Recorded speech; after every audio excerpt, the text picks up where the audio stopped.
Día Mundial de la Prevención del Cáncer de Mama. El hombre también puede padecer cáncer de mama. La lactancia protege contra el cáncer de mama. Cuando una paciente acumula un año o más de lactancia, se considera un factor protector. Usted lo puede ver a través de este canal de Wilgosa, ¿verdad? Entonces, así es que nosotros le vamos a pedir que por favor usted se suscriba a nuestro canal. Denle la campanita y estará pendiente a y otras importantes conversaciones. El poder de la información. En el día de hoy, 19 de octubre, señores, Día Mundial de la Prevención del Cáncer de Mama. Por esto hemos invitado importantes profesionales que nos estarán hablando de un tema tan importante, tan interesante y que está en nuestras manos, ahora en estos momentos, conocer informaciones calificadas. Por eso hemos invitado a estos eminentes profesionales del Instituto Oncológico del Nordeste, ION, y está con nosotros la doctora Lisette Cabrera. Buenos días y bienvenida, doctora. Gracias por invitarnos, como todos los años es tradición que vengamos de parte del Instituto Oncológico del Cáncer a compartir contigo aquí en el programa, específicamente como un día como hoy.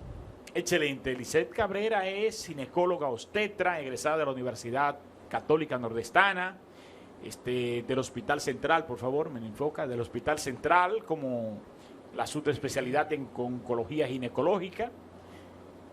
Del doctor Heriberto Peter, pertenece al staff de oncólogo del Instituto Oncológico del Nordeste. También labora en el Centro Materno Infantil del Nordeste. Pues estaremos hablando sobre el cáncer de mama con usted en breve. También pues nos acompaña el doctor Luis Eduardo Pantaleón. Buenos días y bienvenido. Buen día, muchas gracias por recibirnos, gracias por la invitación y cuenta siempre con nosotros. Gracias del alma. El doctor Luis Eduardo Pantaleón, egresado también de la Universidad Católica Nordestana, magna cum laude, ¿verdad? Sí. Correcto. Especialista en medicina interna en el Hospital José María Cabral Ibáez, con aval de la Pontificia Universidad Católica Madre y Maestra. Su subespecialidad realizada en oncología médica del Instituto Jalisciense de Cancerología de Guadalajara, en Jalisco, México, con aval de la Universidad de Guadalajara. Qué bueno. También pues nos acompaña el doctor Martín Enríquez Mercedes García. Buenos días y bienvenido. Muy buenos días, muchas gracias por el espacio, por la oportunidad y felicitarle por su tiempo dedicado a concientizar que es tan importante. Eso es lo que lo hacemos y lo hacemos a través de ustedes que nos brindan ese favor domingo tras domingo. El doctor Martín Enrique Mercedes es magna cum laude de la Universidad Católica Nordestana, docente universitario de la UNFU Pucamaima, actualmente está en el programa AMIR Dominicana, ¿verdad? Cirujano oncólogo de la UNFU y del Instituto Nacional del Cáncer Rosa Emilia Sánchez, conferencista nacional e internacional de importantes congresos médicos. Buenos días y bienvenido con nosotros. También pues nos acompaña un directo amigo de muchos años. Quiero señalar que Martín Enríquez es como si fuese mi sobrino. Así es. Hijo de dos grandes amigos hermanos, Ángel Valentín Mercedes, cariñosamente Cucho, y mi comadre Magda. Sí, señor. El doctor Bernabé Polanco Paulino. Buenos días y bienvenido, hermano. Buenos días, Wilson. Buenos días a la población que nos ve. Gracias por la invitación y aquí orientar a la población de lo que deben saber sobre la prevención, conocimiento sobre el cáncer. Hoy cáncer de mama, se celebra el día sobre la prevención sobre el cáncer de mama, pero el cáncer también ataca. Sí, sí. El doctor Bernabé Polanco es uno de los mejores hijos de esta tierra. Egresado de la Universidad Católica Nordestana, urólogo de Salvador Begotier, docente de la UCNE. Yo creo que ha sido el padre de estos muchachitos pasados por ahí. Sí, señor. Fueron mis estudiantes, excelentes todos. Bueno, ve los frutos, sí. Que tienen su graduación y fueron mis muchachos. Y mira, ya, sí, generación, sí. dando su fruto. Sí, está dando sus frutos. Yo siempre he creído en la juventud. Sobre todo la juventud dominicana es buena. Miren el ejemplo aquí donde están. Eminentes profesionales a una edad temprana. Exacto. Sí. El doctor Bernabé es urólogo del Instituto Oncológico del Nordeste y del Centro Médico Siglo XXI. Ahí tiene sus estudios profesionales. Bien, como ustedes pueden observar, un nutrido público en este panel, grandes profesionales que estarán hablando con una opinión calificada. No es lo que le dijo su vecina, no es lo que le dijo el primo, ni lo que le dijo el hermano. Es lo que le va a decir verdaderos profesionales. En el día de hoy, pues, estamos trabajando, mucha gente dice, 19 de octubre, Día del Cáncer de Mama. No, Día de la Prevención y la Sensibilización del Cáncer de Mama, sobre el cáncer de mama. Hablemos de esto, doctora. Bueno, todo octubre, desde los años 80, se está celebrando lo que se llama el Octubre Rosa. La razón de esto es porque el cáncer de mama ahora mismo es la primera causa de muerte por cáncer en la mujer. En el mundo se estima que 1 de cada 8 mujeres va a padecer cáncer de mama en algún momento de su vida. Entonces, las labores se realizan para crear conciencia y que sea parte de nuestra cultura, que sea parte de nuestro conocimiento, que todas las mujeres tenemos un riesgo de padecer cáncer de mama. Entonces, es importante que sepamos que no importa nuestra raza, no importa nuestro nivel socioeconómico, no importa realmente de dónde vengamos ni cómo somos, una de nosotros entre cada 8 va a padecer el cáncer en algún momento de su vida. ¿Nada más las mujeres, doctor Bernabé? No, el hombre también puede causar cáncer de mama, puede padecer cáncer de mama. No tan frecuente como la incidencia que la doctora describe, pero sí, por lo menos 1 de cada 800 hombres pueden tener cáncer de mama. Y es tan peligroso, quizás más que en las mujeres. ¿Cómo podemos definir el cáncer, doctor Pantaleón? Bueno, el cáncer de mama, hay que saber qué es cáncer. Cáncer es la proliferación de células, o sea, cada célula, el tejido está formado por células. Entonces, una célula tiene normalmente un ciclo. Se produce, se multiplica y muere. Entonces, ¿qué sucede en los casos de cáncer? La célula nace, la célula se reproduce, pero no tiene una muerte programada. Entonces, al no morir la célula, se sigue duplicando, y ese tejido se llama, como la célula está dañada, es el tejido neoplásico, tejido cancerígeno. Entonces, como definición, el cáncer de mama es la proliferación del tejido mamario de manera irregular. ¿Por qué es tan alta la incidencia en el cáncer de mama? ¿Qué pasa con el tejido mamario? El tejido mamario es muy susceptible a lo que el doctor acaba de explicar, a lo que son cambios neoplásicos. La real razón de por qué tenemos una alta incidencia de cáncer de mama es desconocida. Nosotros podemos generalmente atribuírselo a lo que son algunos efectos medioambientales, pero realmente la causa de por sí no está bien clara. Lo que sí sabemos es que tiene una tendencia a aumentar y que está ligado a ciertos factores que son hereditarios. En un mundo que ha avanzado tanto, ¿a qué se debe que todavía es la hora que no podemos determinar que una enfermedad descubierta hace tantos años y aún no se pueden determinar las causas, doctor? ¿A qué se debe? Bueno, en realidad existen muchos factores para la producción del cáncer de mama.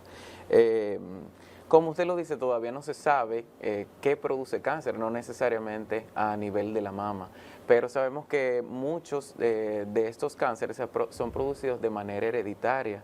Como el mismo ciclo le explicaba anteriormente, hay alguna señal anómala en el ciclo que está dañado por alguna anomalía genética, hace que el ciclo se siga multiplicando, y eso es herencia. Muchos de los casos, aunque solamente menos de un 10% de los cánceres son hereditarios, pero eso se pasa de generación en generación. Menos del 10% de los cánceres son hereditarios. Es decir, que existen otros factores no hereditarios. Entonces, eso es lo que me inquieta conocer. Es decir, el por qué no se ha indagado, no se ha profundizado sobre ese origen del cáncer. Sí, mientras, si se puede decir, hay factores tanto modificables como no modificables de la aparición de cáncer de mama.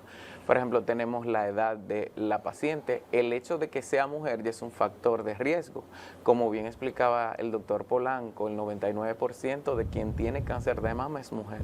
Solamente menos de un 1% es en el caso de los hombres. La edad, la mujer mayor de 40 años es más propensa a tener cáncer de mama. También el hecho de que no haya tenido hijos o el hecho de que no haya lactado, no haya dado el seno la paciente, son factores de riesgo. También el hecho de que un familiar de primer grado haya tenido cáncer de mama, sea la abuela, una hija, una hermana, son factores que aumentan la probabilidad de que la paciente tenga cáncer de mama. Sabemos que el mejor medicamento para el cáncer es la detección temprana, ¿verdad? Y esa detección temprana, ¿a qué edad debe comenzar? Sobre todo en esta parte que tiene que ver con la parte de los senos, doctora. Bueno, la meta que nos se ha propuesto la Organización Mundial de la Salud es que toda mujer cuando llega a los 40 años de edad tenga por lo menos una mamografía de inicio de diagnóstico. La mamografía es el método diagnóstico, digamos, el gold standard, la mejor arma que nosotros tenemos, además de la concientización, porque tiene la posibilidad de diagnosticar lesiones muy pequeñas que aún no pueden ser palpadas para nosotros poder realizar una biopsia oportuna y certera.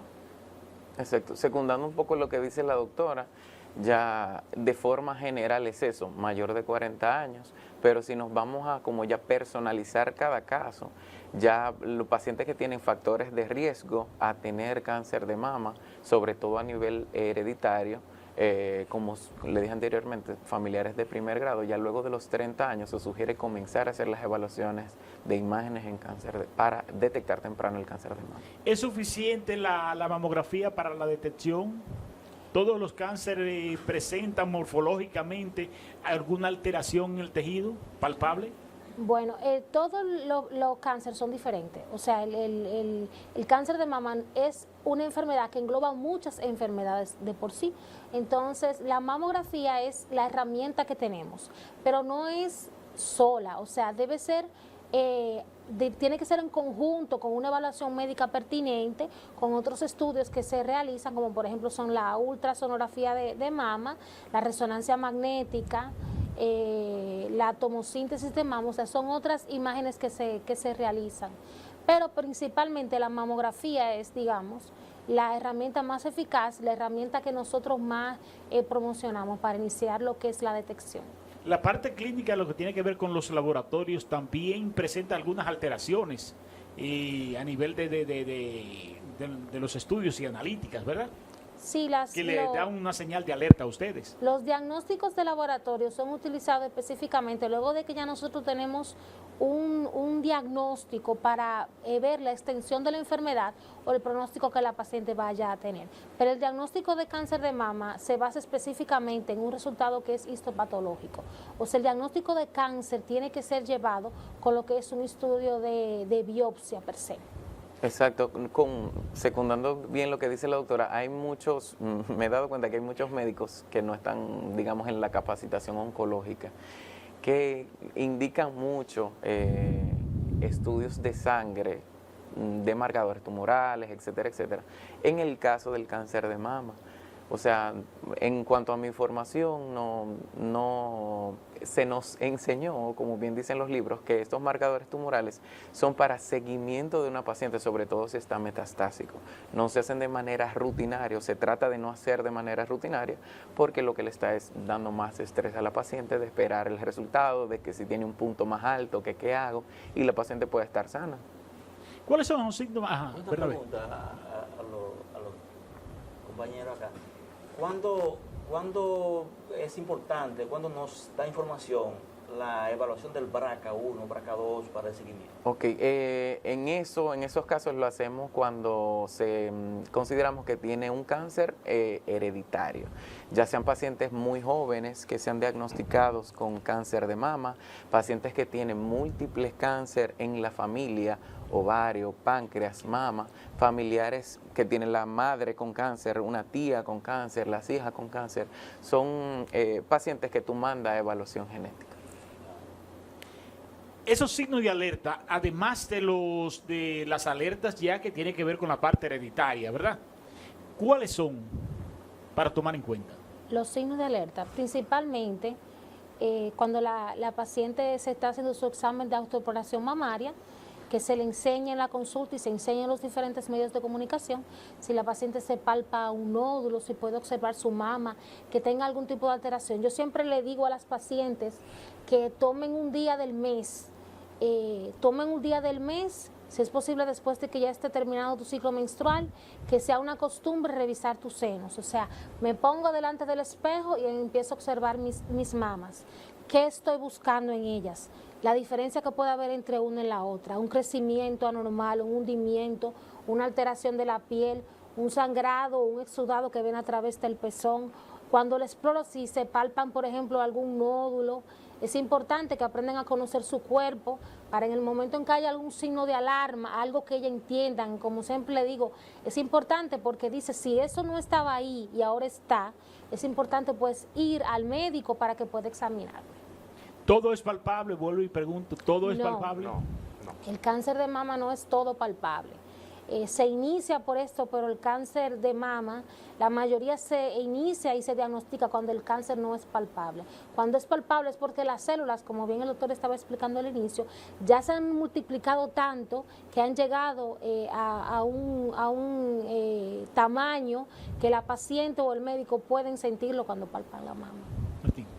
En ese aspecto, diríamos que el primer signo de alarma es tener más de un año sin hacerse un chequeo, una mamografía. Es el primer signo de alarma. ¿A partir de cuál es? ¿De la edad A partir de 30 de años? los 40 años, De los 40. si no hay síntomas, si no hay factores de riesgo, sobre todo familiares, Genéticos. radiación en la infancia, que son también grupos de riesgo. Eso serían la excepción a la regla. Ya para la población general, entonces, más de un año sin acudir a una evaluación, sin hacerse una mamografía, sonomamografía, es la primera alarma. Si esperamos que la paciente se palpe algo, se sienta algo, ya no es temprano. Ya no es temprano, que es un concepto que queremos como profesionales romper. La mamografía, vamos a ver ese tumor y la sonomamografía, cuando es del tamaño de un granito de habichuela, de un granito de arroz, que hay muchas posibilidades de curar la enfermedad. Hablamos de un 95-99% de potencial de curación. Diferencia cuando llegan en estadio más avanzado, que casi todas en nuestro medio llegan en estadio 3, que ya, aunque hay opciones de tratamiento y muchas, porque la ciencia ha avanzado mucho, pero el pronóstico cambia. Entonces, si entre el autoexamen lo indicamos entre un estudio y otro, porque hay enfermedad que crece entre una mamografía y otra. Entonces, como bien dijo la doctora, un día al mes, las pacientes que ven su periodo, ya luego que se les quita 7 días, 5, 10 días, no más, su autoexploración. Y si en ese año, entre un chequeo y otro, surge algo, entonces se adelanta la visita. Pero si, aunque no tenga síntomas, aunque no se sienta nada, su evaluación por un profesional capacitado todos los años con sus estudios de imágenes, aunque no se sienta nada. Cuando no se siente nada y lo logramos atrapar en ese momento, tenemos muchas opciones, mucho potencial de curación. Eso que dice el doctor Martín es importante, de que cuando se palpa algo ya a la mujer, no es temprano.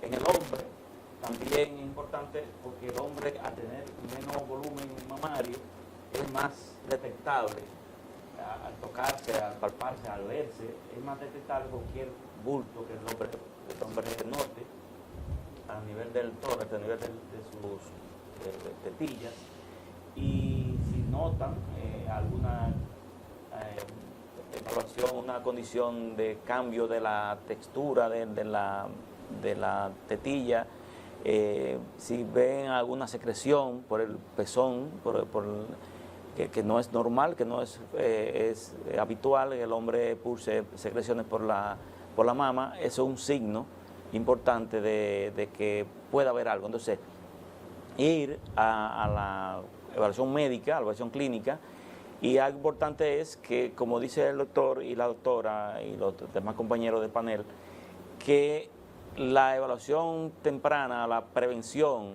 se busca con las imágenes, y en el Instituto Oncológico tenemos disponibles esas instalaciones de imágenes de detectar cualquier alteración que se pueda ver, que los imagenólogos detecten alguna imagen que le da la alerta que los clínicos y el cirujano oncólogo busquen eso y detecten el cáncer a tiempo y pueda ser curado antes de que se convierta en algo malo. Es decir, que no es solamente hacerse la mamografía y detectar alguna masa, alguna alteración, sino que además también se complementen con estudios periódicamente todos los años, como ustedes han dicho, ¿verdad? Sí, claro, Sí, pero claro. que le tiene que quedar muy bien a la paciente o a los pacientes que no esperen a sentirse algo para hacerse sus estudios. Que no de esperen imagen. a palpar algo. Todo lo que se Exacto. palpa podría ser cáncer. Tiene una probabilidad, pero hasta no tener una biopsia no podemos hablar de cáncer. Con la biopsia es que se determina. Exacto. Y es, por ejemplo, lo mismo que decía el doctor Polanco. Como dijimos, menos de un 1% en el caso de los hombres, pero lamentablemente en los hombres el cáncer es más agresivo. Por cosa del tabú, el hombre se queda callado y cuando llega donde el médico ya está en una etapa muy avanzada. Es decir, que es más letal el cáncer de mama Sí. en el hombre a la detección que en la mujer. Es más agresivo, como dice el doctor, Diríamos. porque también el espacio entre la mama y los ganglios, la pared del tórax, la diseminación hacia la parte interior, hacia hacer metástasis, es más rápida por el poco tejido que hay en el área y más rapidez de la diseminación desde el tumor hacia otras áreas, hacia la diseminación ya sea venosa o linfática, hacia los ganglios internos, hacia el penastino, hacia órganos a distancia. Eso quería preguntar, cuando se habla de metástasis, ¿solamente se habla de los órganos conexos al cáncer de origen o podría manifestarse en otro órgano No, o sea, que esté a una distancia X? se define como metástasis es cuando el tumor se va a un lugar distinto de donde nació. Por ejemplo, si es un cáncer de mama y está a nivel de los huesos, eso es metástasis. A cualquier lado que no sea la mama se considera metástasis. Ok, O sea, cuando hablamos- sale de su nicho. Exactamente. Ok, hablábamos ahorita hace un momentito de las radiaciones. ¿A qué se refieren ustedes cuando hablan de las radiaciones? El tratamiento radiante, la radioterapia, que se usa en muchísimos tratamientos, es amplio en el uso en la oncología. A veces hay pacientes que en edad pediátrica necesitan radioterapia por muchísimas razones. Entonces, esas personas que reciben radioterapia en la niñez tienen un riesgo aumentado de padecer cáncer de mama más temprano, antes de los 40 años. Es en ese aspecto. La exposición frecuente de estudios que emiten radiaciones, como tomografía frecuente, radiografías, esos son también una posibilidad que si hay un paciente o una persona que tiene un indicio de un cáncer inicial, el hecho de exposición a ese tipo de radiación puede acelerar el crecimiento o la producción de un cambio apoptótico de una célula que se convierte en cáncer.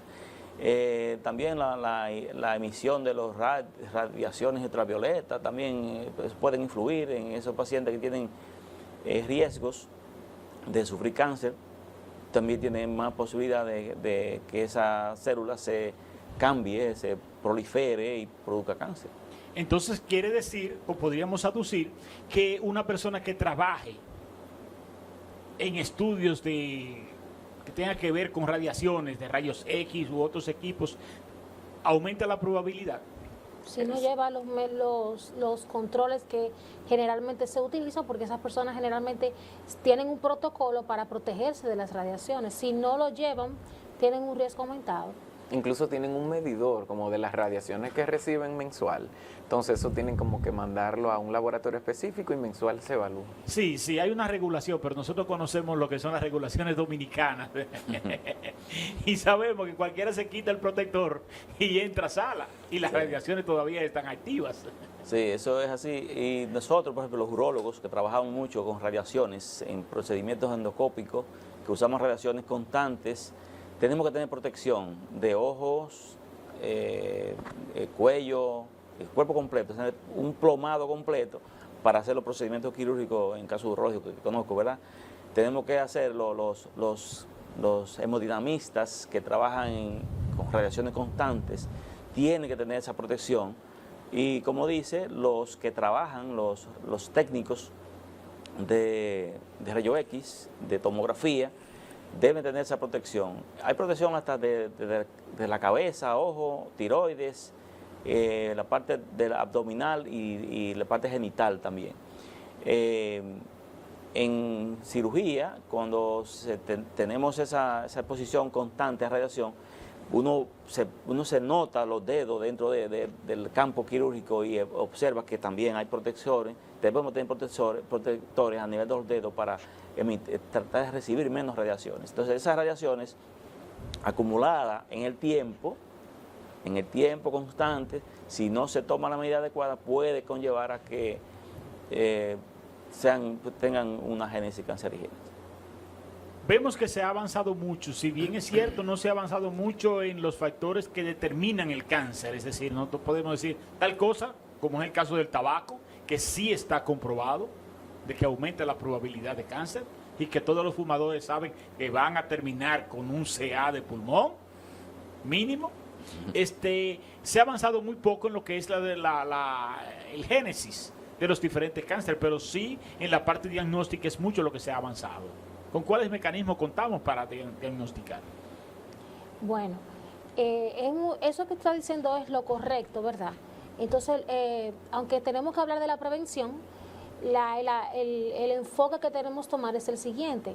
Si la incidencia es tan alta, la mejor arma es el diagnóstico temprano. ¿Por qué el diagnóstico temprano? Como bien estaba diciendo el doctor Mercedes hace un momento, porque nos da la oportunidad de tratar el cáncer en su inicio, cuando todavía no ha invadido los tejidos adyacentes y cuando los tratamientos que se le dan de quimioterapia y radioterapia quizás no serían necesarios si podemos diagnosticarlo a tiempo. Entonces, la mejor herramienta que tenemos para eso es la prevención de ir a su chequeo ginecológico, de ir a su chequeo con su médico de cabecera, para que pueda orientarnos, hacer nuestros estudios de mamografía todos los años y poder seguir creando conciencia sobre la enfermedad. Ciertamente, y en eso se ha insistido mucho, en la detección temprana, pero nuestro modelo de salud en República Dominicana, que es donde estamos, con una medicina crítica, curativa, no preventiva, dificulta ese tipo de cultura, el desarrollo de ese tipo de cultura, de que la gente vaya a temprana edad. Es mucho lo que se ha insistido. El Patronato contra el Cáncer del Nordeste y el Instituto Oncológico nuestro se han empeñado años tras años, días tras días, trabajar en lo que es la prevención y lo que es la educación de esta enfermedad, que la tenemos ahí, que es latente, multifactorial, como podemos decirlo, y la gente todavía no tempera en ir a tiempo. Por ejemplo, en mi caso, hace 3 años yo no voy a un urólogo. ¿Me entiendes? Teniendo urólogos amigos hermanos, sí, como los tengo, ¿verdad? Si eso es uno que tiene, supuestamente, la gente le supone cierto nivel, ¿verdad? ¿Qué será la población? Entonces, tenemos asequibilidad, porque por ejemplo ahí está el Instituto Oncológico del Nordeste. Usted no paga ni siquiera diferencia, usted va con su seguro y usted no paga diferencia. Inclusive es tan tal de que usted puede ir, no, yo no tengo seguro, vamos a buscarlo aquí. Sí, usted está asegurado, porque hay mucha gente que no sabe que está asegurado. Sí, no paga diferencia, se le hacen todos sus estudios y aún así la gente todavía no acude. Sí, que tú decías que esas evaluaciones deben ser a tiempo y las campañas que se han venido haciendo de varios años, de Sí. más de 20 años, desde el mismo Instituto Oncológico y otras instituciones hacen campañas de detección, prevención sobre el cáncer y realmente ha surtido efecto porque se están haciendo más biopsias, se están detectando tumores y cánceres más a tiempo y eso puede estar influyendo esas campañas que se están llevando a cabo en el mundo entero. En nuestro país varias instituciones, el Instituto Oncológico de aquí tiene el estandarte respecto a eso y uno ve que van llegando más personas a los medios diagnósticos a buscar causas, a buscar detectar datos de cáncer de próstata, más pacientes a los quirófanos a hacer biopsia y eso ayuda a que menos gente muera de cáncer.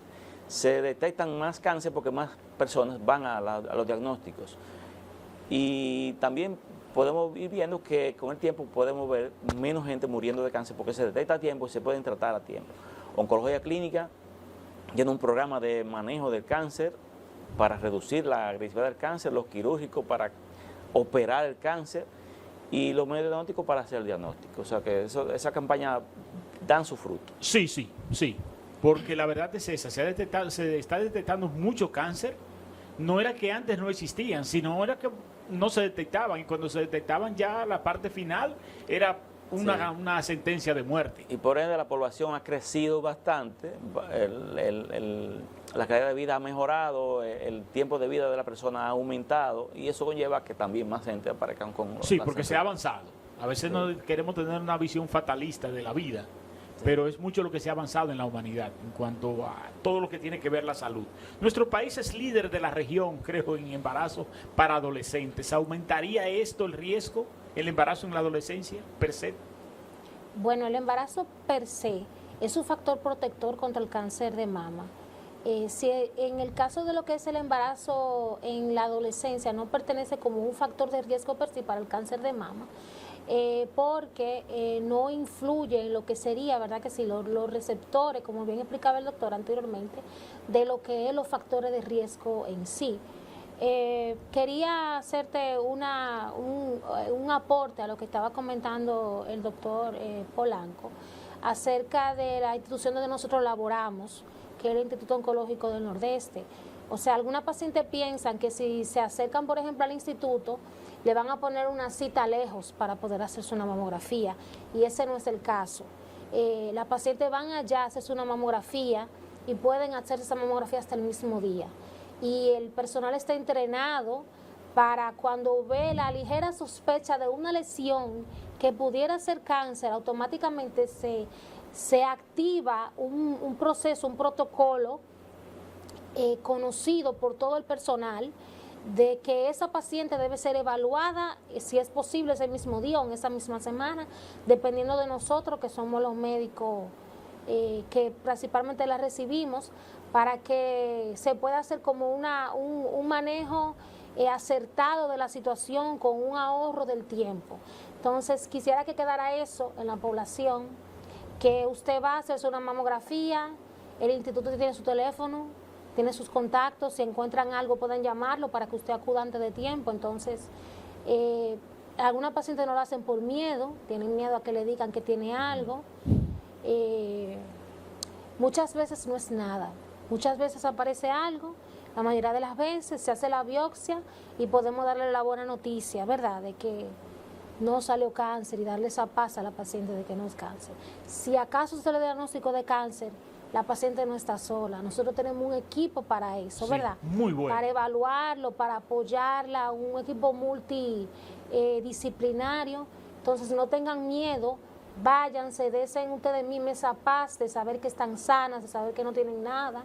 Acérquense, que hay espacio, hay cupo, hay cita y nosotros estamos dispuestos y nosotros estamos en la labor de orientarla, pero también de tratarla, de verla en la consulta, de escucharla, de evaluar el riesgo que usted puede tener de cáncer y de resolver la situación. Y la cita obedece muchas veces a programación, porque la gente piensa que es a tiempo que merecen la cita. Es decir, me la pusieron para un mes. Sí, pero en ese mes hay que ver cuál es el nivel de desarrollo que va a tener para el seguimiento, esa patología que se está tratando con un medicamento X o para ver la evolución que demanda del tiempo. Entonces las citas no es que sean lejos, sino que son citas programadas, que obedecen a una programación de un protocolo. Yo conozco bien lo que es el Patronato contra el Cáncer y lo que es el instituto también por dentro. Y conozco ese equipo multidisciplinario y la gran labor que desempeñan con psicólogos que te orientan, psiquiatras. Un trabajo social importantísimo que allí se hace y un nivel de apoyo que se le da al paciente de una manera encomiable. El paciente puede ir, cuando viene para parquearse ese vehículo en el frente, usted tiene un personal ya con una silla de ruedas para recibirle, para acompañarle, para hacer todo el protocolo. Y los equipos, tecnología de punta que allí tenemos, y sobre todo la sensibilidad de los profesionales que ahí trabajan. Y de ejemplo, les pongo a ustedes, que conocemos el nivel de entrega con cada paciente. Y esto le da una gran garantía, es decir, hay asequibilidad, porque en otros tiempos a veces la medicina de calidad había que tener dinero para ir a un centro clínico de importancia. Ya nosotros tenemos la medicina al alcance, la prevención al alcance, el tratamiento al alcance. Y es precisamente lo que queremos sensibilizar. Una pregunta muy importante, ¿la lactancia materna protege contra el cáncer de mama? Sí, la lactancia protege contra el cáncer de mama. Cuando una paciente acumula un año o más de lactancia, se considera un factor protector. Y es que la lactancia significa, hasta cierto punto, un descanso de ese recambio celular por el estímulo hormonal. Diríamos, las células están en una función y están maduras. Entonces eso significa un descanso de esa replicación celular que viene ciclo con ciclo. Entonces es un factor protector importante. Es decir, la mujer que lacta padece menos cáncer. La mujer que lactó durante en realidad, un periodo. Sí, Explíqueme esa parte. Lo que pasa es que cuando la paciente está embarazada o la paciente está lactando, los niveles de estrógenos bajan. Los estrógenos son hormonas que produce la mujer para que se complete su ciclo reproductivo. Entonces, el hecho de que la paciente sea expuesta muchos años a estas hormonas, como en el caso de que le llegue la menstruación a una edad muy temprana o una menopausia a una edad muy tardía, significa que la paciente tuvo muchos años de exposición a estas hormonas. Entonces, el doctor lo llama así, o sea, en realidad se llama así factor protector, porque durante el embarazo y durante la lactancia, estas hormonas bajan muchísimo. Entonces, al no tener la exposición la paciente a estas hormonas, no se ve beneficiada de no desarrollar como si no lo hubiese hecho. Por ejemplo, la nulípara es un factor de riesgo porque toda su vida estuvo expuesta a estas hormonas. Mientras la paciente que lactó más de 6 meses se ve que disminuye el riesgo de tener cáncer. Eso es interesantísimo porque la lactancia materna es algo que nosotros debemos incentivar, la cultura de la lactancia materna. El cáncer de mama, al hacer metástasis, ¿cuáles son los otros órganos que podrían afectar? El cáncer es algo impredecible. Difícil, exacto, pero tiene lugares específicos donde hace metástasis, ya sea hígado, en los ganglios, a nivel pulmonar, en cerebro, a nivel óseo. O sea, no te puedo decir específicamente va a hacer metástasis a este órgano, porque es algo que no puedo predecir. Pero esos son los órganos principales donde hace metástasis el cáncer de mama. Okay. Hay una parte que vamos a saltar, porque luego venimos ya con la parte de los diferentes tratamientos y la intervención del doctor Bernabé Polanco. Y es la parte del virus del papiloma humano. Es decir, escúchenme que saltemos de lo que es ya el cáncer de mama y nos vayamos al virus del papiloma humano. ¿Cuáles son las amenazas? Bueno, el virus del papiloma humano es el principal factor etiológico, el causante de lo que es el cáncer de cervix. El cáncer de cervix es una realidad de nuestro país, donde el cáncer de cervix es una enfermedad que debería prácticamente ya estar erradicada, pero no es así en nuestro caso. Entonces, principalmente la herramienta que nosotros tenemos para prevenir este cáncer es la prueba del Papa Nicolau o citología exfoliativa, que es la prueba que nosotros hacemos en el instituto, que es una prueba segura, una prueba indolora, que debe realizarse toda mujer después que inicia su vida sexual activa y todos los años, que es la principal herramienta que podemos tener para prevenirlo. Lo que nos da la herramienta de tamizaje para poder llegar, la puerta de entrada, como nosotros le llamamos. Entonces, el virus del papiloma humano, estamos en campaña de vacunación, que es, además del Papa Nicolau, la herramienta más certera que nosotros tenemos.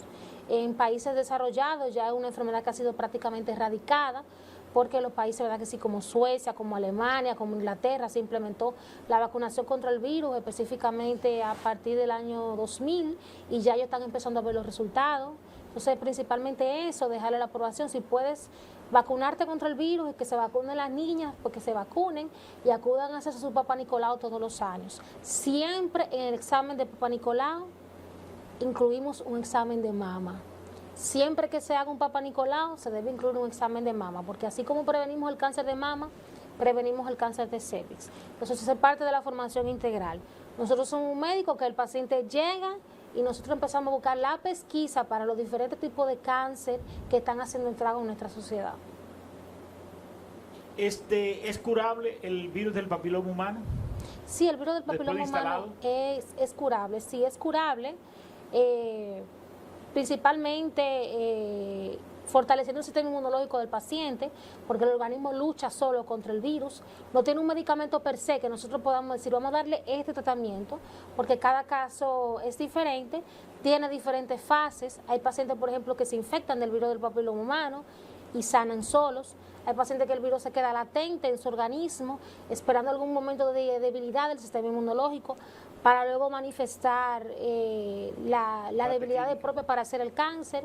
Y hay pacientes que toman el virus, están deprimidos inmunológicamente, el virus entonces en ello causa el tipo de lesión que vaya a causar, dependiendo de la cepa del virus que esté instalada. Pero sí, el virus del papiloma humano es bastante común. Le digo a la paciente siempre, te diagnosticaron con virus del papiloma humano, no es el fin del mundo, es más común de lo que tú crees. Y necesitan siempre una evaluación de un médico que se siente, le explique y le oferte las herramientas que se necesitan para poder tratarla. La principal vía de prevención del virus del papiloma humano. Bueno, el virus del papiloma humano, su vía de contagio es a través principalmente de transmisión sexual. Entonces, la principal prevención que podemos tener acerca de eso es los métodos que se utilizan, los mismos que son para todas las enfermedades de transmisión sexual. La protección, el uso de condón cuando se tiene relaciones sexuales, específicamente disminuye el riesgo porque es un virus que habita en lo que son las secreciones. Entonces, cuando hay exposición a las secreciones, aunque haya un preservativo, pues puede el paciente contagiarse. Entonces, no es 100% seguro el uso de preservativo. La principal prevención contra el virus del papiloma humano es la vacuna, porque solamente el virus del papiloma no se transmite solamente por vía sexual. Pero la vacuna se administra a temprana edad en las niñas, ¿verdad? Los sistemas de vacunación que se implementaron en el país a partir del año 2015 incluyen una vacunación con 2 dosis de las niñas a partir de los 9 años de edad y hasta los 13 años de edad. ¿Por qué los varones no?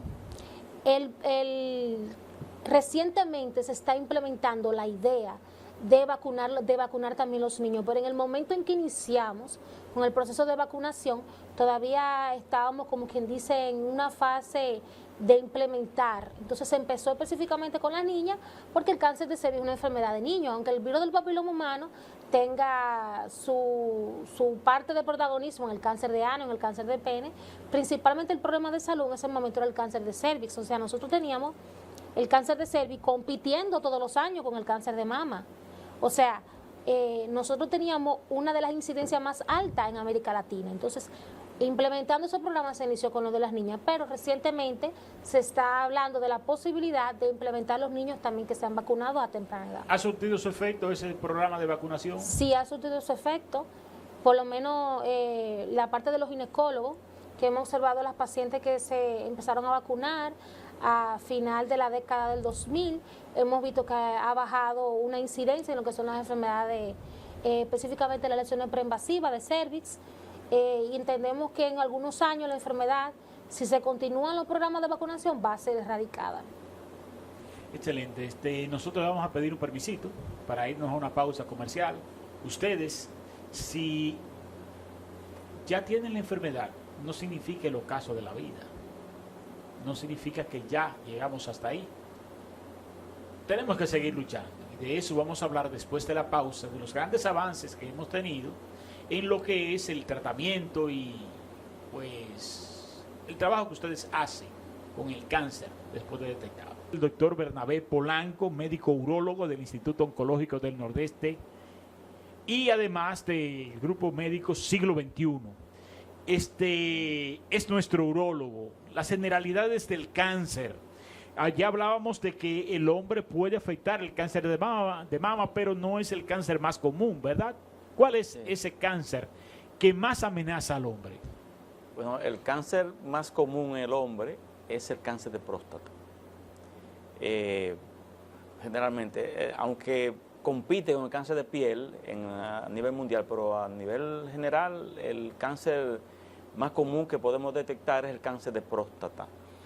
Y es un cáncer que al inicio, cuando inicia en cualquier persona, no da síntomas, por lo que uno siempre en estos medios aprovecha para informar y orientar a la población de que la detección a tiempo puede ayudar a curar el cáncer, evitar que este cáncer progrese a estadios avanzados donde tengamos que usar ya los oncólogos clínicos para el manejo del cáncer de próstata avanzado. Mientras el cáncer esté localizado en el órgano, puede ser tratado y curado incluso, pero si el paciente espera que tenga síntomas para acudir a una evaluación clínica, muchas veces ya cuando ya tiene síntomas porque el cáncer está avanzado. O sea, la detección a tiempo con un chequeo clínico, una evaluación bioquímica con un análisis, se hace en sangre, estudios de imágenes como sonografía o una resonancia magnética, podemos detectar a un indicio de que pueda haber un cáncer. Entonces hacemos una biopsia y es cuando detectamos el cáncer. Y en el estadio que esté, entonces ofrecemos el tratamiento que conlleve, de acuerdo al protocolo que lleve ese diagnóstico. Al no presentar síntomas visibles, por ejemplo, los síntomas para el paciente, ¿verdad? Sí. Tendría que ver con la micción, es decir, ¿daría alguna señal? Sí, el síntoma principal que puede influir en cualquier patología prostática es la alteración en la calidad de la forma de orinar. O sea, tiene dificultad para orinar, ardor para orinar, frecuencia al orinar. También un signo que puede influir es ver sangre en la orina o sangre en el semen. Son signos que pueden orientar o inducir a pensar que podría ser esto. ¿Y en la micción, la fortaleza del chorro? Sí, la calidad del chorro, la frecuencia y el chorro si es fino, si se bifurca, tiene que pujar para orinar. ¿Y la bifurcación? La bifurcación no exactamente es un signo característico de una alteración maligna prostática, pero sí una alteración uretral, ya en el trayecto uretral. Pero la bifurcación del chorro no es un signo como que uno lo toma en cuenta más frecuente, aunque puede influir de acuerdo al volumen, porque también puede estar combinado hiperplasia prostática con un cáncer de próstata.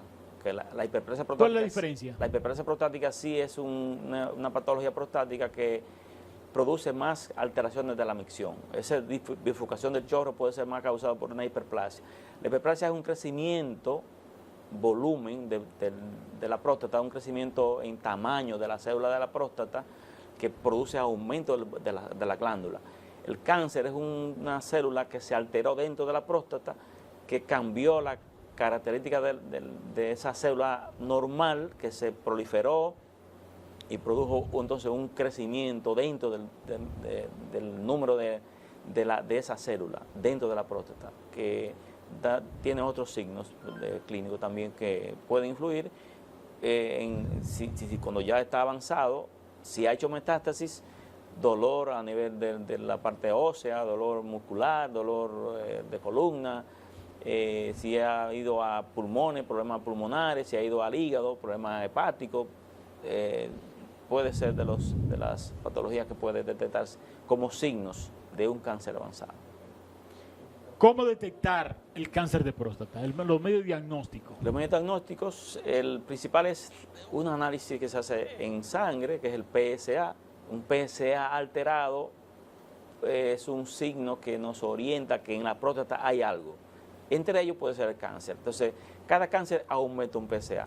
Hay otras patologías que pueden aumentar el PSA, como la hiperplasia, la prostatitis, las otras inflamaciones prostáticas. Entonces, otro de signos que detectamos es cuando hacemos el tacto rectal, un examen clínico, al tocar la próstata puede dar una información que si tocamos un nódulo, una induración, una irregularidad al tacto, son signos que nos orientan que en esa próstata puede haber cáncer. Entonces, ¿por qué insistir tanto tanto con ese bendito dedo cuando hay otros medios tanto diagnósticos? el PSA como el tacto nos dan una información que en esa próstata puede haber algo, entonces hacemos biopsia. Algo que puede sustituir un tacto rectal, aunque esa sustitución del tacto rectal es la resonancia magnética multiparamétrica. O sea, nos da una información morfológica de la próstata que podemos evitar hacer el tacto. O sea, el tacto nos da un dato clínico, pero eso lo hacemos en 3 segundos, 5 segundos, lo más que podemos durar con el dedo dentro del recto para tocar lo que queremos saber. Mientras que la resonancia magnética nos da una información de un nódulo irregular en la próstata, pero tiene un costo un poquito aumentado, por eso el tacto rectal rápido y económico, podemos hacerlo y nos da una información importante. Excelente. El cáncer de pene es común. El cáncer de pene, sí. El cáncer de pene, sabes que en los últimos años ha incrementado la frecuencia de cáncer de pene en nuestro país. No es una de la causa más común de cáncer, pero como decía la doctora al principio de la entrevista, la incidencia del virus papiloma humano influye en que en los hombres pueda producir verrugas, o sea, ciertas cepas del virus papiloma humano puede producir verrugas a nivel de los genitales. La falta de higiene a nivel del pene puede influir en que el cáncer de pene incremente el hacinamiento, el aumento de relaciones sexuales con parejas contaminadas con el virus papiloma humano, son de las causas más comunes del cáncer de pene. ¿A partir de qué edad es recomendable iniciar la evaluación para los medios diagnósticos? Para los medios diagnósticos de cáncer de pene, desde la niñez podemos prevenir el cáncer de pene. ¿Cómo? Haciendo la circuncisión a los niños. O jóvenes que no estén circuncidados, que tengan un prepucio estrecho, que se le fisure, en los diabéticos, que tengan esas afecciones prepuciales, hay inflamaciones a nivel del glande. Entonces, ahí podemos prevenir el cáncer de pene. Es decir, que hay alteraciones visibles en el órgano. En el cáncer de pene, hay un dato importante en los pacientes que llegan con cáncer de pene. Muchas veces llegan con el cáncer ya avanzado y ese cáncer pudo haberse detectado el inicio del mismo y prevenir que progrese a que sea ya con invasión al cuerpo del pene y que tenga uno que hacer tratamientos ya con mutilaciones. Si el paciente llega a consulta a tiempo, porque pues, fácilmente se puede tocar, se puede ver, su pareja puede notar algo en el pene, inducir que ese hombre vaya al médico. Muchas veces las mujeres son la causa de que el hombre vaya a la consulta de un urólogo. Entonces, si el hombre nota algo, una induración, una masa, una afección que no pueda retraer bien el prepucio, son signos que pueden ayudar que el paciente, cuando llega a la consulta, cuando a veces llegan a la consulta, como decía, llegan con la lesión ya grande, con una característica clínica característica de un cáncer de pene, que es un olor característico que tiene el cáncer de pene. Cuando uno ve al paciente que se desnuda y observa eso, a la inspección uno ya dice, aquí hay una cosa mala. Entonces, son cosas que pueden prevenirse, detectarse a tiempo. ¿Cómo? Con la educación, cuando notan algo en ese órgano que está extracorpóreo, está fuera de su cuerpo, fácilmente de ver, no como el cáncer de cervix en la mujer, que el ginecólogo tiene que mirar con un espéculo, hacer un Papa Nicolau, hacer biopsia del cuello del cervix. El hombre tiene el pene fuera y puede verse algo y a médicos rápido y rápidamente evitar cáncer de pene. Pero la cultura que nosotros tenemos nos da trabajo. Sí. Y muchas veces cosas que la queremos dejar pasar inadvertida, luego pues se potencializan. En esta parte de la próstata se teme mucho, ¿incide en la sexualidad del hombre cuando hay un cáncer de próstata? En cuanto a la calidad eréctil, ¿tú dices? Sí. No necesariamente tiene por qué alterar la calidad sexual del hombre el manejo de cáncer de próstata, de acuerdo al grado y el estadio que esté el cáncer. Un cáncer de próstata en estadio que esté localizado, si se trata adecuadamente, puede el hombre ser curado de cáncer de próstata y no tener alteración de la calidad sexual. En la reproducción sí. La reproducción sí, pero hay tratamientos de cáncer de próstata que siempre van a alterar, o uno le dice, mira, de acuerdo a cómo esté esta lesión, el tratamiento puede influir en la calidad sexual y en la calidad eyaculatoria. Si el cáncer de próstata está localizado en la próstata y el paciente puede ser operado de la próstata, la calidad sexual puede mantenerse tal cual como esté antes de hacer diagnóstico. Ahora, si el cáncer de próstata está con cierto grado, a la disección del cáncer, de la cirugía de la próstata, ya que los nervios pasan paralelo a la próstata, los nervios que tienen que ver con la erección, si al disecar esa paquete vasculonervioso se altera en esa disección, la calidad sexual se va a alterar. También la radioterapia, cuando se radian los pacientes con cáncer de próstata, la radioterapia en el tiempo va a alterar la calidad sexual del hombre. Poco a poco esa área periprostática se va a fibrosar, los nervios que van paralelo a la próstata va a sufrir algunas alteraciones y con el tiempo, a cabo de los años, la calidad sexual puede ir deteriorando por la irradiación de la zona de los nervios de la próstata. También otro manejo clínico del cáncer de próstata, como la hormonoterapia, en estos tipos de cáncer de próstata, que deben ser tratados con hormonoterapia, pueden también influir en la calidad del líbido del paciente y alteraciones hormonales del paciente, puede influir en la calidad sexual del hombre. Eso es lo que el hombre más le teme. Es lo que el hombre más le teme, señores. Entramos con el doctor Martín Enrique Mercedes García. Como cirujano oncólogo, ¿es la cirugía sí o sí para la cura del cáncer?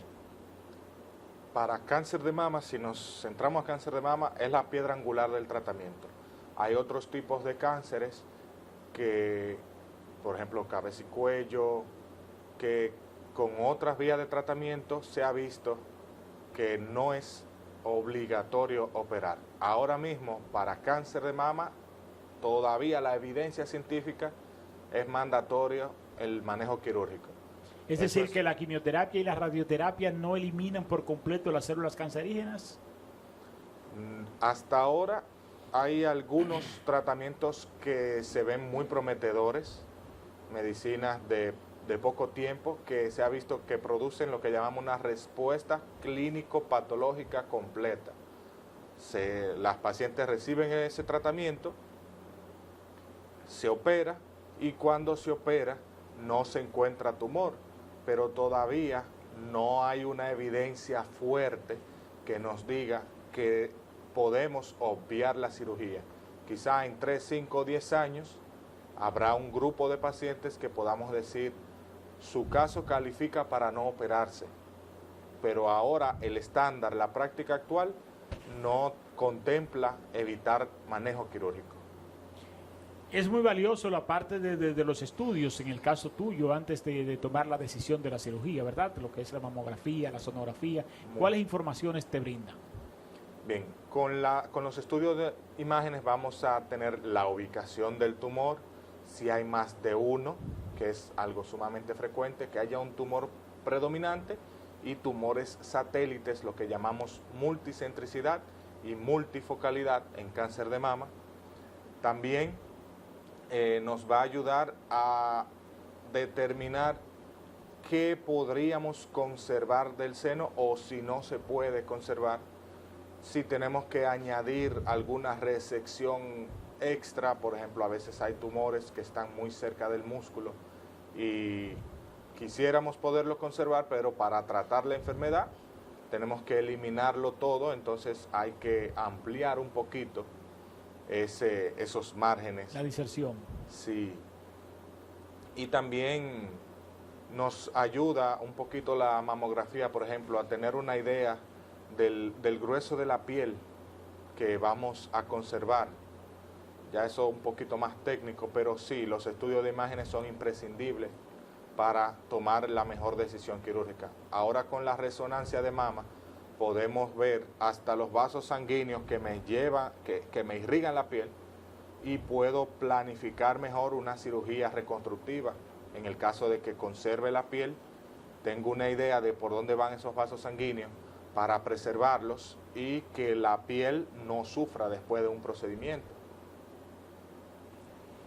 En el caso de las biopsias.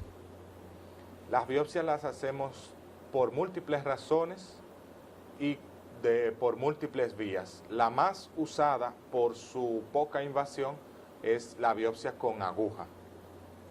Esta nos permite tener cilindros de tejido que luego van a ser examinados y nos van a dar un diagnóstico bastante cercano a la realidad, y nos sirven también para hacer estudios posteriores, la llamada inmunohistoquímica, que nos va a ayudar a determinar si ese tumor responde o no a hormonas, su índice de proliferación y otras informaciones que vamos a socializar en los paneles multidisciplinarios para tomar la mejor decisión de tratamiento que va a necesitar la paciente. Es decir, que el protocolo indica no es la decisión del cirujano que va a practicar la cirugía, sino que hay un equipo multidisciplinario que evalúa por un protocolo la pertinencia, si es total o es parcial, o si sí o si no la cirugía.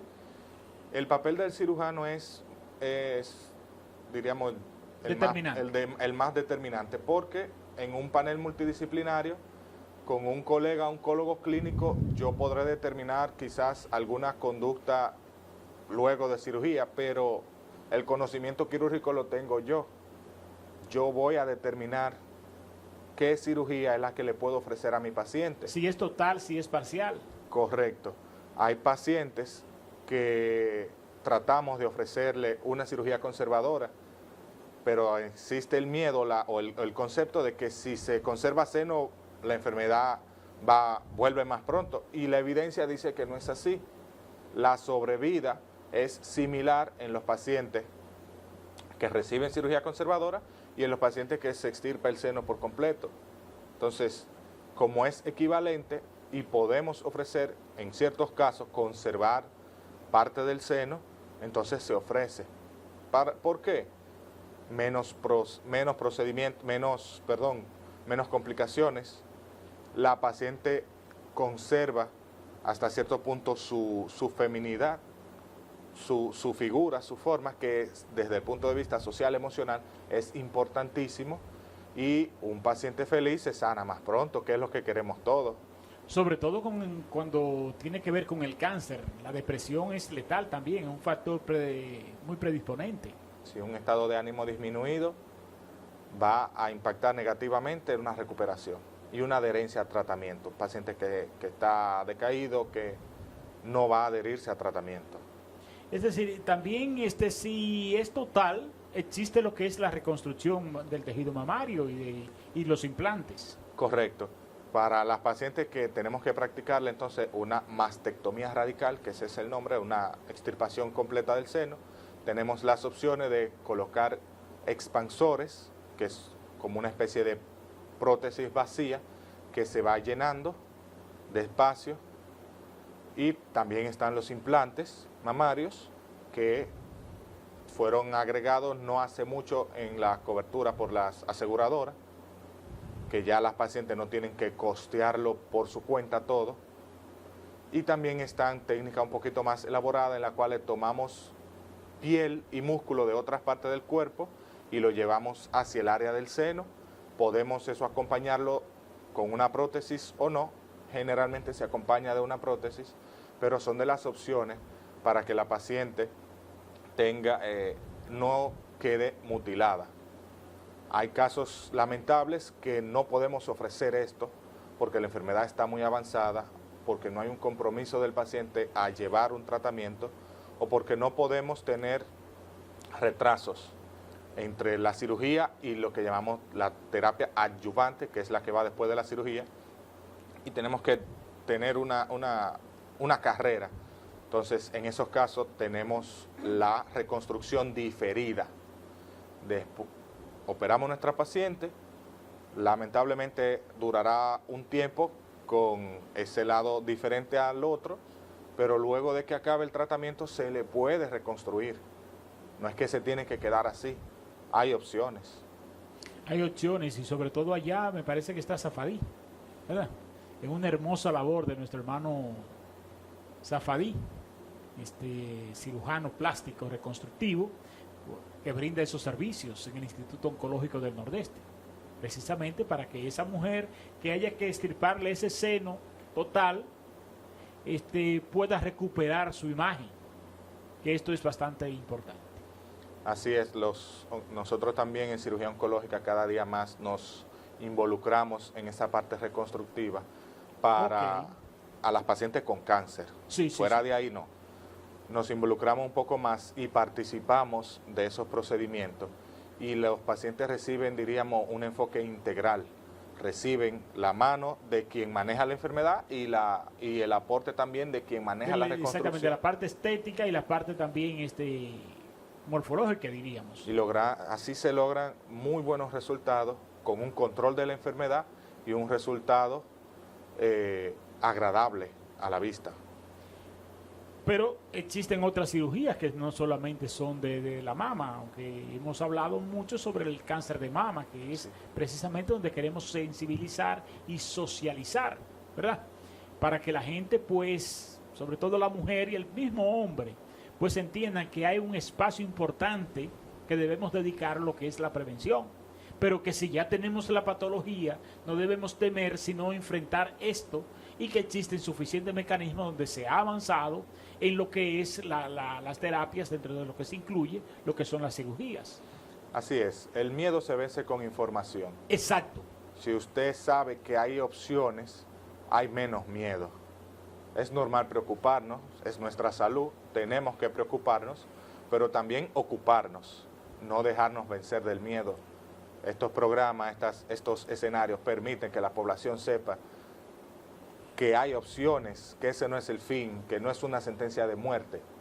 Entonces, con ese conocimiento, las personas van con más fe a buscar atención médica y se puede ofrecer tratamiento. Sí, ciertamente. En cuanto al hombre, también en la urología, lo que tiene que ver con la próstata, sobre todo, muchas veces tiene que ser total la extirpación de la próstata o puede ser parcial. En caso de cáncer de próstata, debe ser total. La extirpación, o sea, la prostatatomía radical, cuando es por cáncer. Ahora, cuando es por causa benigna, como combinábamos ahorita la hiperplasia prostática benigna con el cáncer, cuando es por hiperplasia prostática benigna, solamente extirpamos lo que está crecido, lo que está además de la próstata. La base de la próstata queda ahí.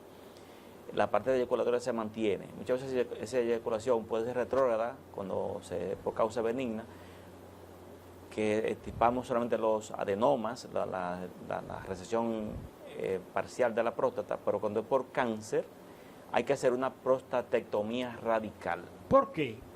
Porque, se teme de que vuelva y surja en el tejido que le dejé.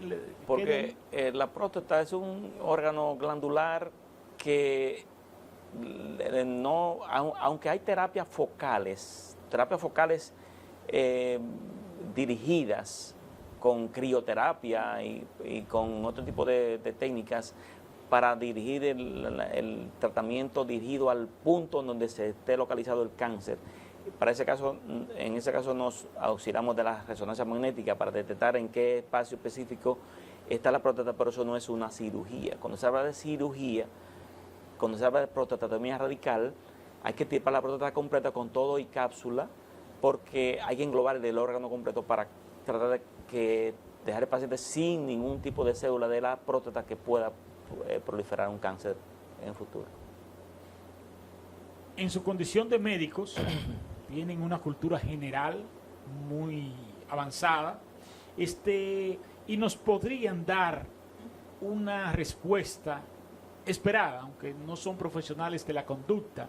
Pero, Bernabel, ¿cómo acompañar a alguien que está pasando por un diagnóstico? El acompañamiento, tú dices, desde el punto de vista familiar, desde el punto de vista profesional, son pautas específicas muy importantes en el manejo, en el seguimiento de un paciente con cáncer.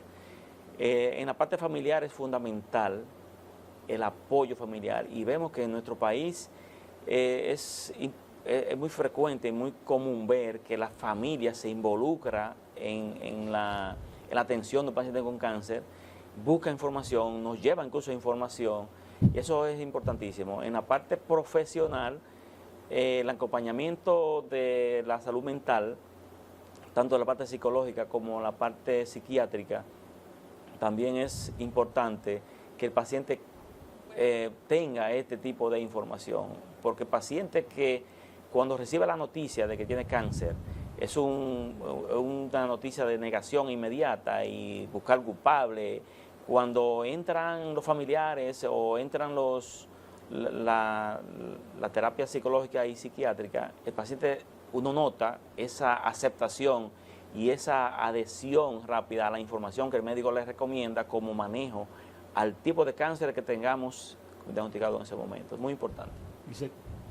Bueno, muy importante, al momento que el paciente se le da un diagnóstico de cáncer, sí, tiene que haber un periodo de aceptación de la enfermedad que tiene sus propios mecanismos, porque hay que enfrentarlo. El cáncer es una enfermedad que está ligada al duelo. Nosotros escuchamos la palabra cáncer y automáticamente escuchamos la palabra muerte. Entonces, como médicos, al momento que nosotros recibimos al paciente y le damos el diagnóstico, sí, las células que tienen no son buenas, ¿verdad? Tratamos de evitar utilizar un lenguaje que sea sombrío, que sea funesto, pero creo que lo importante es dar el mensaje de la esperanza.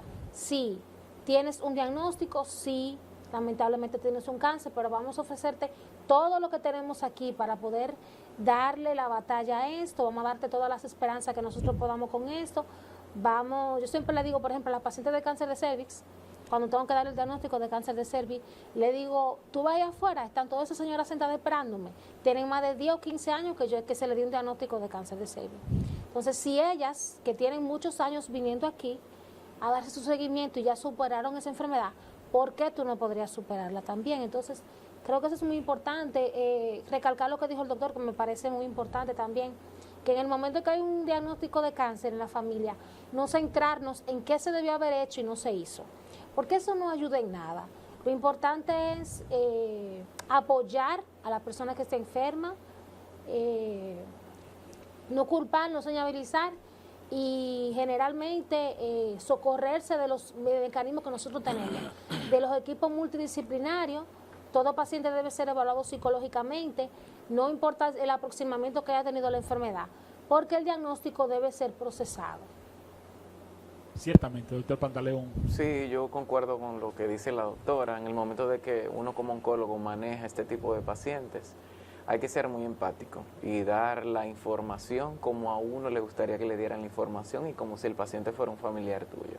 El paciente tiene que pasar por el proceso de duelo de la enfermedad, pero uno como médico tiene que acompañarlo y cualquier información, cualquier duda, siempre estar con el paciente, estar dispuesto a aclarar cualquier cosa de manera temprana. Ciertamente, doctor. Bien, una parte como cirujano, nos toca muchas veces ser quienes primero recibimos al paciente antes del diagnóstico, quienes hacemos el diagnóstico y quienes damos la noticia. En ese proceso tenemos la oportunidad de crear una relación médico-paciente y con la familia. Muy importante en estos procesos es involucrar una red de apoyo. A veces puede ser familia, es lo que preferiríamos, otras veces son vecinos, otras veces amigos de la iglesia, hermanos de la congregación, pero involucrar más personas, tener una red de apoyo. En esa creación de esa conexión, tanteamos al paciente. Hay personas que sí pueden recibir su noticia, hay personas que tenemos que ayudarnos un poquito más de salud mental. Entonces, es muy importante que la persona conozca su diagnóstico, porque quien no conoce lo que tiene, no colabora para su mejoría. Si con mucha frecuencia vemos en nuestro medio el llamado pacto del silencio, en el cual se le oculta el diagnóstico al paciente y entonces la persona no sabe lo que tiene y hay un secretismo, un cuchicheo, y esto no ayuda. Cada caso se individualiza, hay personas que deciden no saber y eso se respeta, pero también la persona tiene derecho a saber lo que tiene. Pasará un tiempo triste, un tiempo enojado, hará su duelo, pero luego se compromete con su proceso terapéutico. Cuando se miden estas cosas, la secuencia de preguntas es la siguiente. ¿Usted le diría a un familiar si tiene una enfermedad grave como un cáncer? Muchas personas dicen, no, yo no lo diría. Y más adelante en el cuestionario, ¿a usted le gustaría saber si usted tiene una enfermedad grave como un cáncer? 90% dice que sí. Entonces, ¿con qué derecho decidimos lo que el otro va a saber o no? Hay personas que sí, que dicen, yo no quiero saber nada. Y lo expresan así tal cual como yo se lo estoy diciendo. Eso se respeta. Pero también uno como médico tiene el compromiso ético, moral y legal de hacer ese acercamiento, de preguntar qué tanto usted quiere saber de su enfermedad. Y si dice, yo quiero saber todo, por más seña que haga el familiar a veces atrás del paciente, está en su derecho. Le hacen así, le hacen todas las señas del mundo. Y así, que todas las señas del mundo. Y uno, en contacto con humanidad, le dice, hubo un resultado.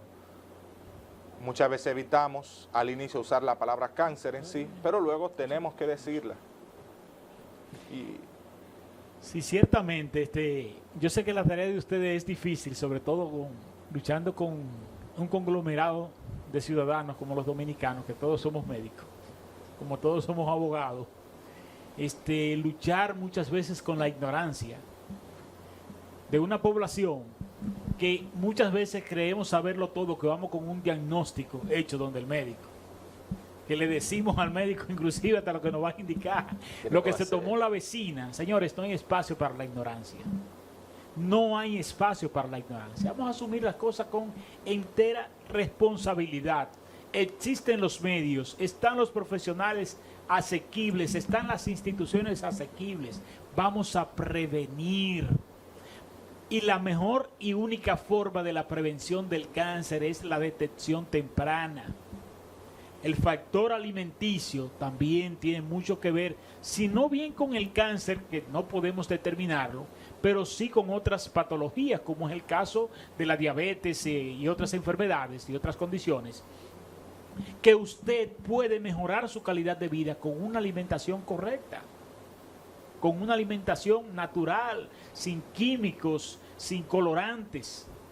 Vamos a tratar de buscar apoyo siempre de verdaderos profesionales. Nosotros aquí hemos hecho importantes intervenciones con nutriólogos clínicos calificados, diabetólogos, endocrinólogos, y no nos cansamos de traer profesionales calificados que sean los que orienten y nos digan qué hay que hacer y cuándo hay que hacerlo. Así es que vamos a ponerle mucha atención a estas recomendaciones con verdaderos profesionales como los que hemos traído en el día de hoy desde el Instituto Oncológico del Nordeste, que brindan sus servicios y en sus consultas privadas, como el caso de Bernabel, siglo XXI, la doctora en el materno infantil, Liz, usted En Rodin San Francisco y en COSEN. exactamente, y Martín en el Nacional, y de base los 4 en el ION, Instituto Oncológico del Nordeste. Instituto Oncológico del Nordeste que tenemos en San Francisco de Macorís, en la región nordeste,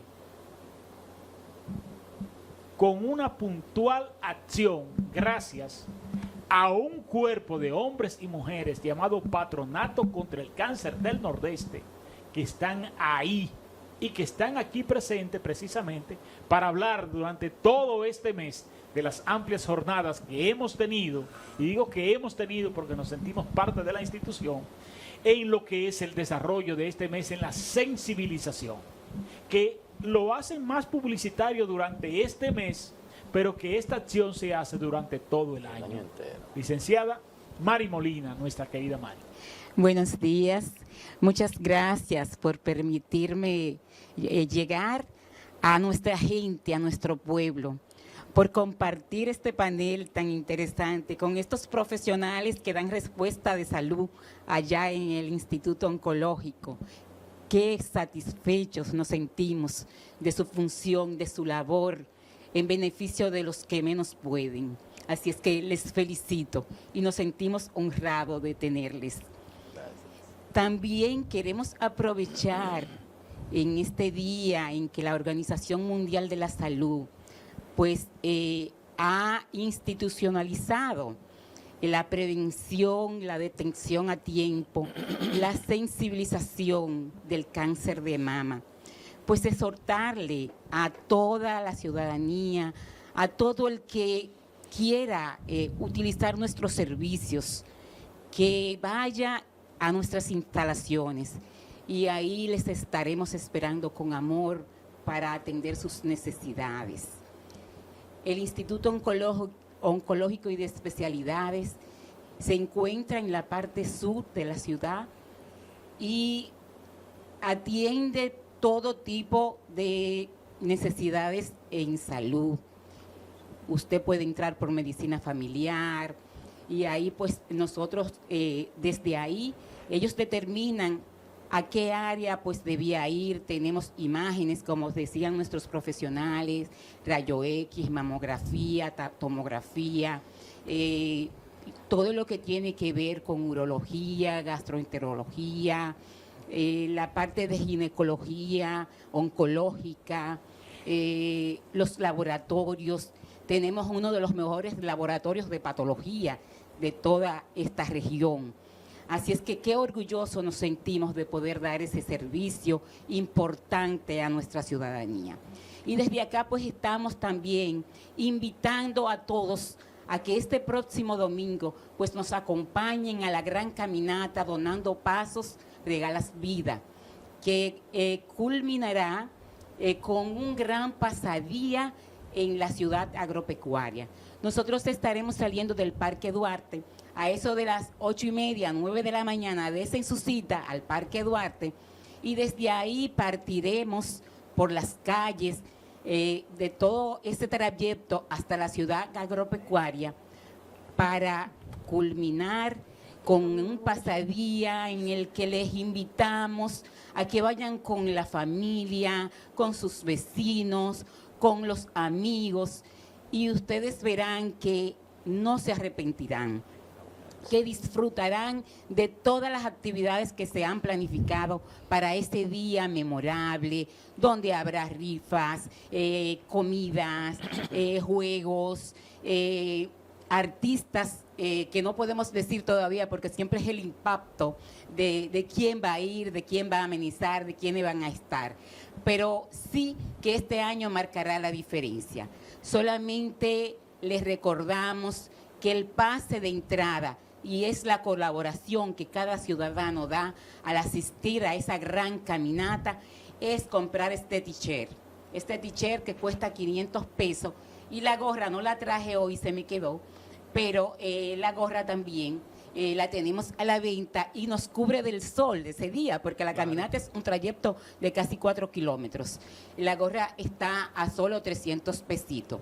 Ustedes pueden adquirir también muchos accesorios que tenemos alusivos a la enfermedad del cáncer y que estarán en diferentes puntos de ventas, como es la agencia de viajes Félix, la tienda Only Trendy, el New Parisium, el Salón New Parisium, las oficinas del patronato, y cualquiera de nosotros también somos delivery. Si alguien nos llama y dice que quiere algo para apoyar la caminata, para apoyar el patronato, el Instituto Oncológico y de Especialidades, pues nosotros nos desplazamos hasta su casa y se lo llevamos también, con mucho gusto, porque hay, como decía Wilson, un grupo de hombres y mujeres que sirve con amor a este pueblo de San Francisco de Macorís y que quiere que el patronato contra el cáncer del Nordeste y el Instituto Oncológico continúen siendo un patrimonio en salud, un instituto, un hospital que está al servicio de todos.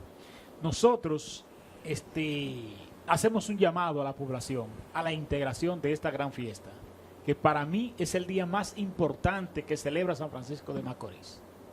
Esa caminata contra el cáncer es esperada durante todo el año por un grupo de hombres y mujeres que nos integramos al disfrute y a la vez al apoyo de una gran causa.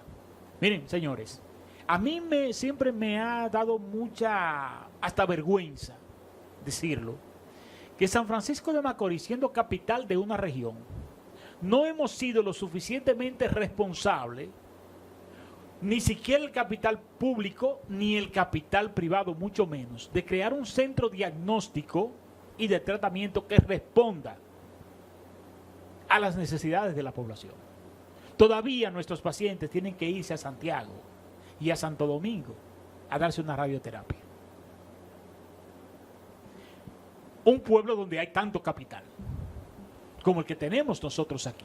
Eso está un tiempo, eso viene pronto. Yo creo que esa deuda social que hemos acumulado durante todo el tiempo, yo creo que es momento de saldarla. Y es lo que nos hemos propuesto en el Instituto Oncológico del Nordeste y en el Patronato contra el Cáncer del Nordeste. Saldar esa deuda social acumulada. Por eso Eugenio Vargas, haciendo gala de la responsabilidad social de esta empresa, donó 1 millón de pesos. Óigame, 1 millón de pesos para esta causa, para la compra de esos equipos para la radioterapia, para que nuestro paciente no tenga que seguir yéndose a Santiago a darse una radioterapia. Palmares, nuestro amigo José López, abrió su local en la Avenida Libertad, salida Nagua, y no lo inauguró, porque ese dinero de la inauguración lo reservó para donárselo al Patronato contra el Cáncer del Nordeste. Usted lo que tiene son 800 pesos para comprar el suéter y la gorra, dóneselo. Y usted verá que usted o un familiar suyo van a poder enfrentar esta terrible enfermedad que a cualquiera nos puede tocar la puerta. A cualquiera. Hoy yo estoy aquí como conductor y mañana yo puedo estar en el oncológico padeciendo la enfermedad. Nadie lo quita, nadie me inmuniza. Pero tenemos la satisfacción de que lo que hemos podido hacer durante el tiempo, lo hemos hecho y lo seguiremos haciendo. Así es que nosotros pues le invitamos a todos ustedes a integrarse a esa gran caminata, que yo le espero como una fiesta. Y mira que me toca trabajar. Así mismo. Bien, palabras finales, mis hermanos. Yo manifiesto el orgullo de haberle tenido aquí, el orgullo de tenerle dentro de mis amigos y el gran placer que nos da la satisfacción de tener estos profesionales en nuestro espacio. Muchas gracias por la invitación, gracias por llevar esta información a la población y gracias al patronato por permitirnos estar con ustedes. Gracias, secundando, ¿verdad, doctor? De que esto es tradición, estar todo, los octubres de todos los años aquí, va pasando el tiempo y nos sentimos muy honrado y muy satisfecho con la labor y le agradecemos el espacio. Doctor Pantaleón, primera vez que viene y bienvenido. Sí, yo espero que no sea la última. No. Gracias por recibirnos y que se le quede bien a la población, que la prevención puede salvar vidas. Mi sobrino del alma, por elección, Sí. Martín Enríquez. Muchas gracias por el espacio, Wilson. Muchas gracias al patronato y a la población que se haga sus estudios, su chequeo, aunque no se sienta nada, que no espere a sentirse y que un diagnóstico a tiempo es más manejable que un diagnóstico tardío y que un diagnóstico no es el fin de la vida, es el inicio de una nueva forma de vida. Doña Mari. Bueno, recordarles a todos que nos acompañen en esa gran caminata, porque este año nos proponemos construir el búnker con los fondos recaudados que alojará el acelerador lineal que necesitamos para completar todo lo que se requiere allá en el Instituto Oncológico para los ciclos oncológicos, para las radioterapias. Así es que contamos con ustedes, pueblo nordestano. Les esperamos a todos. Allá pues estaremos. Una de las grandes debilidades que tiene este mundo es que la lucha armamentista, sobre todo, es concentrada por los grandes estados, por los grandes poderes. Centralizan. Más sin embargo, para una lucha contra el cáncer, el mundo entero está desprovisto de verdaderas herramientas encaminadas por los estados en su gran responsabilidad de dar respuesta a la población sobre esta terrible enfermedad como lo es el cáncer. Nosotros la hemos abrazado en esta lucha y continuaremos haciéndolo hasta que Dios pues así nos permita. Gracias al Patronato contra el Cáncer del Nordeste, al Instituto Oncológico del Nordeste y a todos ustedes por habernos acompañado aquí. La presencia de cada uno de ustedes enriquece nuestro espacio. Ustedes, buenos días. La búsqueda de la verdad en la profundidad de la realidad misma. El poder de la información. Un programa de panel semanal dedicado al análisis de los temas con los exponentes más calificados en un diálogo de altura y objetividad. Por el Canal 8 de la comodidad de tu hogar, en la cama o en el sofá, junto a tu familia, ahí disfrutarás el poder de la información. Cada domingo de 9 a 11 de la mañana por el Canal 8, el poder de la información.